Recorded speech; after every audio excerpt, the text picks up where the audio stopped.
Thank you. Brooks credit for this, Mr. President, you or Trump? Is that a joke? Oh, thank you. If those hostages aren't back, I don't want to hurt your negotiation. If they're not back by the time I get into office, all hell will break out in the Middle East. And it will not be good for Hamas, and it will not be good, frankly, for anyone. All hell will break out. I don't have to say anymore, but that's Beautiful. We finally have an end to the war in Gaza, and it is all because of Donald Trump, and Biden is trying to take credit. Is that a joke? He said. Completely ridiculous. Let's hear it. Same. Donald Trump intervention have been monumental in making the ceasefire deal possible. And just to make people understand, President Biden not only refused on multiple occasions to put any pressure on the Prime Minister of Israel to do any deal. People who were involved in the negotiation, including Israeli negotiators, told me firsthand that very often they felt that he was more than backing the negotiating team, the Israeli negotiating team. He was backing the Prime Minister agenda and his desire to stay in office. The Israeli media and Israeli ministers, including Ben-Gvir, today confirmed that it was President Trump. Israeli media also confirmed that Netanyahu was already gave up on the hostages. He was willing to sacrifice the hostages for his political desire to stay in power. However, Donald Trump happened to be a transactional president, happened to be a transactional man. He wanted to come to the White House with a win. Thank God for Donald Trump. Did you hear that? Netanyahu, the Prime Minister of Israel, was ready to sacrifice the hostages, and thanks Donald Trump for this epic ceasefire agreement. This is what he posted on Truth Social. It could have only happened as a result of our historic victory in November. It signaled the entire world that Biden's administration would seek peace and negotiate deal to ensure the safety of all Americans. So let's hear exactly what this deal is all about right now to stop the war in Gaza.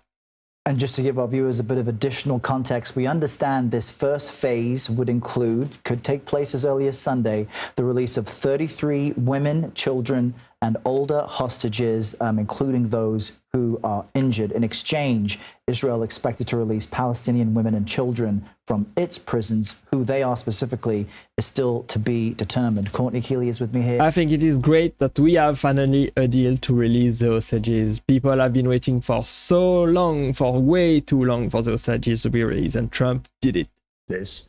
Donald Trump has got on his Truth Social platform. We have a deal for hostages in the Middle East. They will be released shortly. Thank you. The BBC also reporting a deal between Israel and Hamas has been agreed. It's a complex deal. It involves the release of 30-odd hostages over a period of 6-7 weeks, and many more Palestinians being released from jail, and various other security guarantees and ceasefires and so on. All multi-layered, complex. Has to be seen whether this is official, which it looks like. I think Piers Morgan did a very brief and great summary of the situation right there. This deal is gonna involve the hostages. Everybody is talking about the hostages who are being held so violently and inhumanely against the entire world. We have a deal for the hostages, finally to be released shortly on January 15. This is exactly what is happening right now. And Netanyahu and the Arab official are saying Trump did it. It was all Trump that did it. The Prime Minister is confirming that he had a call with Trump to have the deal and release the hostages, helping Israel bring an end to the war in Gaza finally. Unfortunately, people are still mad about it. They don't like this deal on the left. The libs are saying that only 33 hostages are covered by this deal and 65 hostages are not covered by this deal. So they are not happy for the hostages to be released. They don't like this deal at all because it doesn't involve all of the hostages. Personally, I think this is a great win to have some of the hostages released. We will keep fighting, hopefully, to bring all of the hostages back. Look at her. Newberg on Twitter saying, "No, Trump, you forced Israel into a terrible deal for 33 hostages, several of whom are dead. The majority will remain in Gaza." And so they are extremely disappointed by this deal. Let's hear exactly what he thinks about this. Like it may be in the next day or two. And secondly, if it's workable and if it actually gets carried out. But what is your gut reaction to the sort of overall deal that is apparently in play here?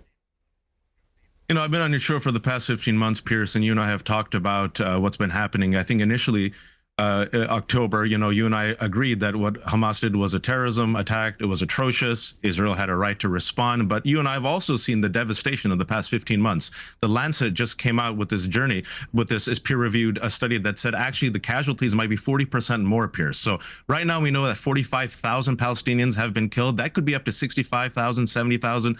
We know Israel has bombed churches.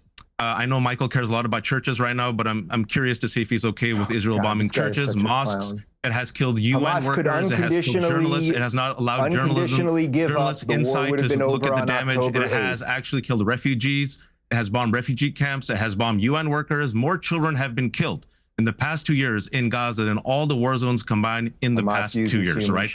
Right now, we know that the majority of the people that have been killed have been women, children, and the elderly, civilians. So in this particular Honestly, I think the war has been going on for way too long, and it is time to put an end to all of the atrocities that are going on right there. case, we've heard this before in the summer, right? There was a deal.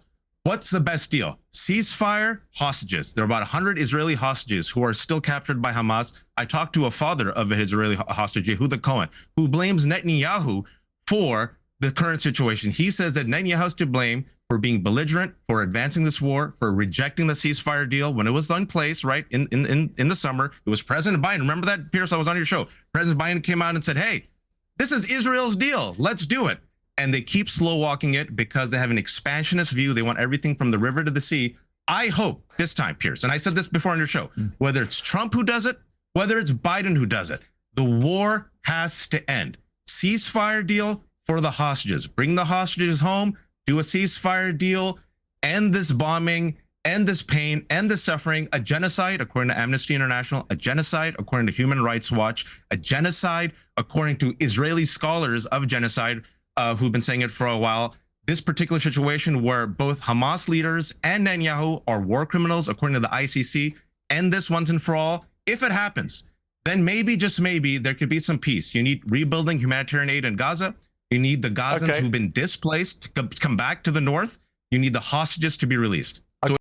I think it's great. I think the deal that we have right now is a great deal. I think it is great that they are liberating even 33 hostages. Even one hostage, it would have been great.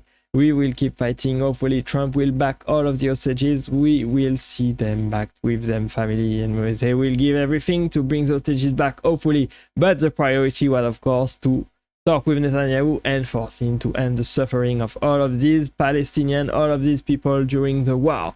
I think Trump did a great job. Honestly, people are still not happy with him because many hostages are not covered by the deal, but the negotiation will keep going. We will see how much pressure Trump is able to put on the terrorist Hamas to bring all the hostages back. And that was always his approach. Let me ask you this then. So why did they not wait until he took office, which is just going to be in about a week? Because he didn't want to deal with these issues as he get into office. He want this issue to be off the table. Roll up. Okay.